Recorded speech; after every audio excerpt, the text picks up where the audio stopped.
Hello guys! Okay, ito na naman si Mela Dumanag. Update na naman tayo sa mga fresh na fish da. Okay, yan, tabas. Karon lang gini siya niabot ha. Ang kilo ni 100. Tulingan. Puret 120. Barakuda. Kalimot ko sa yung kilo no, pero lang sa mga inana 180 ang kilo niya. Tabas 100 ang kilo. Ang bangus is 200 ang kilo. Napag-ianay bago rin ng anak ng anaya ba 12 kabugyahang mga piglets. Wow, sana wala. Tabas again, tabas 100. Yan pirit.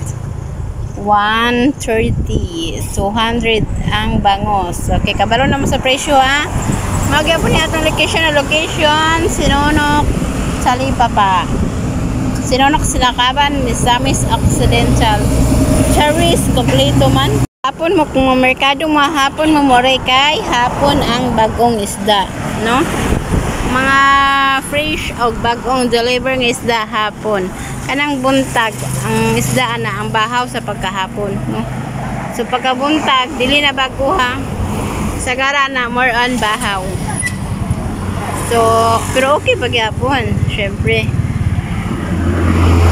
Okay, that's all, no?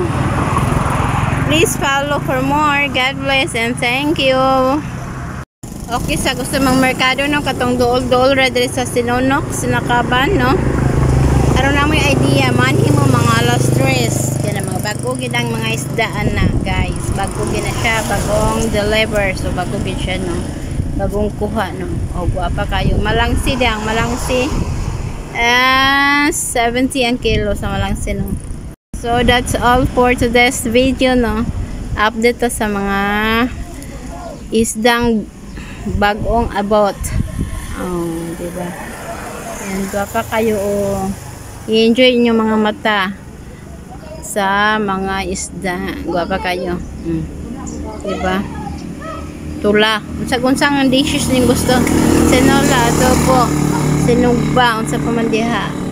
Pwede kayo. Labi na sa tabas no, kabaga kani siya gunod ba.